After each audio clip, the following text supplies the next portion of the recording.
നമസ്കാരം. അതിശക്തിയാർന്ന law of attraction technique മറ്റുള്ളവയിൽ നിന്നും തികച്ചും വ്യത്യസ്തം തന്നെയാണ്. ദൈവിക ശക്തിയും കൂടി ഉൾപ്പെട്ട ഒരു ടെക്നിക്കാണ് ഇത്. നിങ്ങൾ പൂർണ്ണ വിശ്വാസത്തോടെ വെറുതെ ചെയ്താൽ പോലും ഫലം ലഭിക്കാനുള്ള സാധ്യതകൾ അത്രമേൽ കൂടുതലാകുന്നു. അതിനായി മന്ത്രമോ പൂജയോ വേണ്ടതില്ല എന്നതാണ് വാസ്തവം. ആർക്കും ഈ ഒരു കാര്യം എപ്പോഴാണ് എങ്കിലും ചെയ്യാൻ സാധിക്കുന്നതുമാണ്. അതേക്കുറിച്ചാണ് ഈ വീഡിയോയിലൂടെ പരാമർശിക്കാനായി പോകുന്നത്. ഏവരും ഒരു നിമിഷം സാക്ഷാൽ മഹാലക്ഷ്മി ദേവിയെ വന്ദിക്കുക. ഓ മഹാലക്ഷ്മിയെ നമ എന്ന് കമന്റ് ബോക്സിൽ ഏവരും രേഖപ്പെടുത്തുക. ആഗ്രഹം നടക്കണം എന്ന് മനസ്സിൽ പ്രാർത്ഥിച്ചുകൊണ്ട് തന്നെ ദേവിയുടെ നാമം കമന്റ് ബോക്സിൽ രേഖപ്പെടുത്തി ഏവരും വന്ദിക്കുക. വളരെ വേഗത്തിൽ ഫലം ലഭിക്കുന്ന അല്ലെങ്കിൽ പലർക്കും ലഭിച്ചിരിക്കുന്നതായ ഒരു ടെക്നിക് തന്നെയാണ് ഇത്. ഒരു ചിത്രത്തിന്റെ സഹായത്തോടു കൂടി ചെയ്യുന്ന ടെക്നിക്കാണ് ഇത്. ഈ ചിത്രത്തിന്റെ സഹായത്തിലൂടെ നിങ്ങൾ ഏതൊരു കാര്യം ചോദിക്കുകയാണ് എങ്കിലും അത് നിങ്ങൾക്ക് ലഭിക്കാനുള്ള സാധ്യത വളരെ കൂടുതലാകുന്നു. വെറുതെ കളിയായി ചോദിച്ചാൽ പോലും നിങ്ങൾക്ക് ആ കാര്യം ലഭിക്കും എന്നുള്ളതാണ്. എന്നാൽ ആ കാര്യം, അതായത് നിങ്ങൾ ചോദിക്കുന്നതായ കാര്യം, ആ കാര്യം നിങ്ങൾക്ക് അർഹതപ്പെട്ടതായിരിക്കണം എന്നതാണ് ശ്രദ്ധിക്കേണ്ടതായ കാര്യം. ഏതെങ്കിലും ഒരു കാര്യം ചോദിക്കുകയല്ല ചെയ്യേണ്ടത്. നിങ്ങൾക്ക് സാധിക്കുന്ന അല്ലെങ്കിൽ നിങ്ങൾ അർഹരായിട്ടുള്ള ചില കാര്യങ്ങൾ ഉണ്ടാകാം. ആ കാര്യങ്ങൾ നിങ്ങളിലേക്ക് എത്തിച്ചേരാത്തതായ സാഹചര്യവും ഉണ്ടായി എന്ന് വരാം. അത്തരം കാര്യങ്ങളാണ് നിങ്ങൾ ചോദിക്കേണ്ടത് എന്ന കാര്യം പ്രത്യേകം ഓർക്കണം. പല അത്ഭുതങ്ങൾ നടത്താൻ സാധിക്കുന്ന ഒരു ടെക്നിക്ക് തന്നെയാണ് ഇത്. മനസ്സിൽ പല ആഗ്രഹങ്ങൾ ഉള്ളവർ തന്നെയാണ് നിങ്ങൾ. ആ ആഗ്രഹം നിങ്ങളുടെ ജീവിതത്തിൽ അഥവാ മനസ്സിൽ പതിയുകയും, അതായത് ഇപ്പോൾ ചോദിക്കുന്നതിലൂടെ മനസ്സിൽ പതിയുകയും നമ്മുടെ സബ് കോൺഷ്യസ് മൈൻഡിൽ പതിയുകയും നമ്മുടെ ജീവിതത്തിൽ അത് സത്യമായി തന്നെ ഭവിക്കുകയും ചെയ്യും. അതുപോലെയാണ് ഇത് എന്നതാണ് വാസ്തവം. ഓരോ ദേവതകൾക്കും ഓരോ ഫലങ്ങൾ നൽകുവാൻ സാധിക്കും. വിഘ്നേശ്വരനാണ് എങ്കിൽ അഥവാ ഗണപതി സ്വാമിയാണ് എങ്കിൽ അറിവ്, ജ്ഞാനം പ്രദാനം ചെയ്യും. ഓരോ ദേവതകളും ഓരോ ഫലങ്ങൾ പ്രദാനം ചെയ്യുന്നതാകുന്നു. വിഘ്നങ്ങൾ ഗണപതി ഭഗവാൻ അകറ്റും എന്നാണ് പറയുക. അറിവ്, ജ്ഞാനം സരസ്വതി ദേവി നിങ്ങൾക്ക് പ്രദാനം ചെയ്യും. അതേപോലെ സമ്പത്തിനായി ആരാധിക്കുന്നതും സമ്പൽ സമൃദ്ധിയും ഐശ്വര്യവും ജീവിതത്തിൽ സദാ നിലനിർത്തുവാനും ധനത്തിന്റെ അധിപയായ ലക്ഷ്മി ദേവിയാണ്. അതിനാൽ ദേവിയെ ഏവരും ആരാധിക്കുന്നതുമാണ്. ഈ ദേവതകൾക്കെല്ലാം വിശേഷപ്പെട്ടതായ ഒരു നമ്പർ അല്ലെങ്കിൽ സിമ്പൽ, അത്തരത്തിൽ ലക്ഷ്മി ദേവിയുമായി ബന്ധപ്പെട്ടും സിമ്പലിനെ കുറിച്ച് പരാമർശിക്കുവാൻ സാധിക്കും. ഈ സിമ്പൽ നിങ്ങൾ ഉപയോഗിക്കുകയാണ് എങ്കിൽ അത് നിങ്ങളുടെ ജീവിതത്തിൽ പല മടങ്ങ് അത്ഭുതങ്ങൾ നടക്കുന്നതിന് കാരണമായി തീരുന്നതുമാണ്. ഈ സിമ്പൽ എന്ന് പറയുന്നത് അത് സാക്ഷാൽ മഹാലക്ഷ്മി ദേവിയുടെ വാഹനമായ മൂങ്ങയുടെ കണ്ണുകൾ തന്നെയാക്കുന്നു. ഈ കണ്ണുകൾ നോക്കി നിങ്ങൾ ഏതൊരു കാര്യം ചോദിക്കുകയാണ് എങ്കിലും അത് വളരെ വേഗത്തിൽ വന്നു ചേരും എന്നുള്ളതാണ്. സിമ്പിളായിട്ടുള്ള ഒരു മെത്തേഡ് കൂടിയാണ് ഇത്. ആർക്കും എളുപ്പത്തിൽ ചെയ്യുവാൻ സാധിക്കുന്നതായ ഒരു കാര്യം.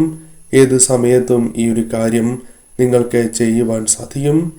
ഈ കണ്ണുകളിലേക്ക് നിങ്ങൾ നോക്കി എന്തു തന്നെ ആഗ്രഹിച്ചാലും അത് നമ്മുടെ സബ് കോൺഷ്യസ് മൈൻഡിൽ പെട്ടെന്ന് പതിയും എന്നാണ് പറയുക. മൂങ്ങിയ വീടിന്റെ പരിസരത്ത് പകൽ സമയങ്ങളിൽ കാണുന്നത് പോലും മഹാഭാഗ്യമാണ്, ശുഭകരമാണ്, സൗഭാഗ്യ സൂചന തന്നെയാണ് എന്ന് പരാമർശിക്കാം.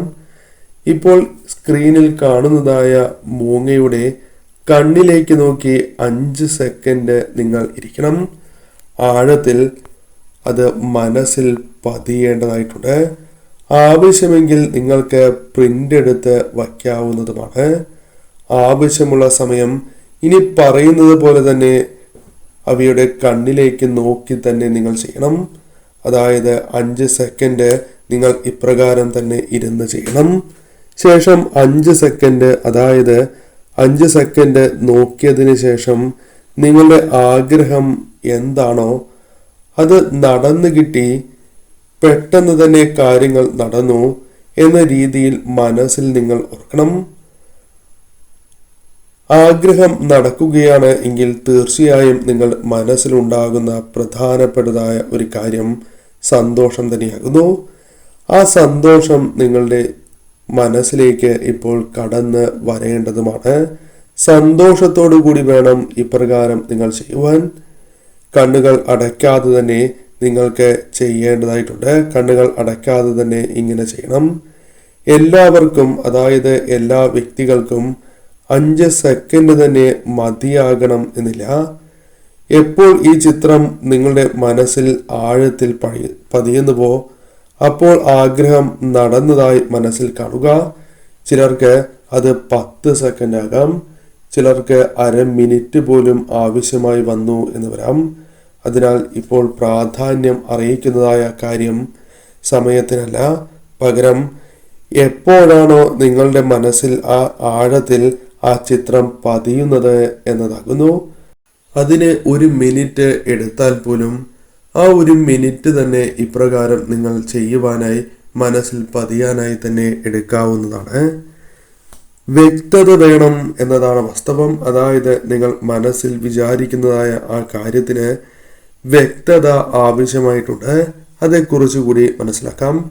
ഉദാഹരണത്തിന് നിങ്ങൾക്ക് ആവശ്യമായിട്ടുള്ളത് പണമാണ് എങ്കിൽ, ധനമാണ് എങ്കിൽ എത്ര തുക നിങ്ങൾക്ക് ആഗ്രഹത്തിൽ വ്യക്തമാക്കണം. അത് ആവശ്യമുള്ള ആ തുക നിങ്ങൾ മനസ്സിൽ വ്യക്തമാക്കണം. ജോലിയാണ് എങ്കിൽ ആ ജോലി ഏതാണ് എന്ന് വ്യക്തമായി തന്നെ മനസ്സിലാക്കണം. നിങ്ങളുടെ ജോലിയെക്കുറിച്ച് തന്നെ മനസ്സിൽ ശരിയായ രീതിയിൽ ചിന്തിക്കണം. വിവാഹമാണ് എങ്കിൽ, അത് ആഗ്രഹിക്കുന്ന വിവാഹമാണ് എങ്കിൽ ആ കാര്യം ശരിയായ രീതിയിൽ തന്നെ കൃത്യതയോടെ മനസ്സിലോർക്കണം. കടബാധ്യതകളുമായി ബന്ധപ്പെട്ട പ്രശ്നങ്ങൾ ഒഴിവാകുവാനാണ് എങ്കിൽ ആ കടം എത്രയാണ് എന്ന കൃത്യമായ സംഖ്യ തന്നെ നിങ്ങൾ മനസ്സിൽ ഓർക്കേണ്ടതായിട്ടുണ്ട്. അഥവാ അത് കൃത്യമായി തന്നെ വ്യക്തമാക്കണം എന്നതാണ് വാസ്തവം. ആ ആഗ്രഹത്തിൽ വ്യക്തമാക്കണം. ആ തുക കയ്യിൽ കിട്ടിയതായി നിങ്ങൾ സങ്കല്പിക്കണം. അല്ലെങ്കിൽ ജോലി, വിവാഹം കഴിഞ്ഞു, കടബാധ്യതകൾ വീട്ടി, അത്തരത്തിൽ നിങ്ങൾ ചിന്തിക്കണം. അതിന് പ്രപഞ്ച ശക്തിയോടെ നിങ്ങൾ നന്ദി പറയുകയും ചെയ്യണം. ആഗ്രഹങ്ങൾ നടക്കുവാൻ ഇത് ചെയ്യാവുന്നതാണ്. എന്നാൽ നിങ്ങൾ ശ്രദ്ധിക്കേണ്ടതായ ഒരു കാര്യം, ഈ കാര്യം പൂർണ്ണമായ വിശ്വാസത്തോടെ, അതായത് ഞാൻ ഈ ഒരു കാര്യം ചെയ്താൽ എനിക്ക് പൂർണ്ണമായ ഫലം ലഭിക്കും എന്ന ഉറച്ച വിശ്വാസത്തോടെ, ബോധ്യത്തോടെ ചെയ്യുകയാണ് എങ്കിൽ അത് പെട്ടെന്ന് ഫലം നിങ്ങൾക്ക് ലഭിക്കുന്നതിന് സഹായകരമായി തീരും. എന്നാൽ ഈ കാര്യം ചെയ്യുമ്പോൾ ചിലർ ചെയ്യുന്നതായ ഒരു തെറ്റ്, ഇത് പലരും പുറമെ പറയുന്നതാണ്. എന്നാൽ ഇത് പുറമെ പറഞ്ഞുകൊണ്ട് ചെയ്യാതിരിക്കുന്നതാണ് ശുഭം. പ്രധാനമായും നിങ്ങൾക്ക് വന്നു ചേരേണ്ടതായ ആ അനുകൂലമായ ഫലങ്ങൾ കാലതാമസം നേരിടുന്നതിന് കാരണമായി തീരാം. മറ്റുള്ളവരുടെ അസൂയ കലർന്ന നോട്ടം അല്ലെങ്കിൽ അത്തരത്തിലുള്ള ചിന്ത, ദൃഷ്ടിദോഷം പോലുള്ള കാര്യങ്ങൾ നിങ്ങളുടെ ജീവിതത്തിലേക്ക് വന്ന് ചേരുന്നതിന് കാരണമായി തീരാം. അതിനാൽ ഈ കാര്യങ്ങൾ, ഈ ആഗ്രഹങ്ങൾ നീണ്ടു പോകുന്നതിനും അത് കാരണമായി തീരും. അതിനാൽ അത്തരം കാര്യങ്ങൾ ശരിയായ രീതിയിൽ തന്നെ മറ്റുള്ളവരോട് പറയാതെ രഹസ്യമായി വെച്ച് ചെയ്യുന്നതാണ് ഏറ്റവും ശുഭം. പൂർണ്ണ വിശ്വാസത്തോടെ തന്നെ ചെയ്യുക. പലർക്കും പെട്ടെന്ന് ഫലം ലഭിച്ചിട്ടുള്ളതായ ഒരു കാര്യം കൂടിയാകുന്നു.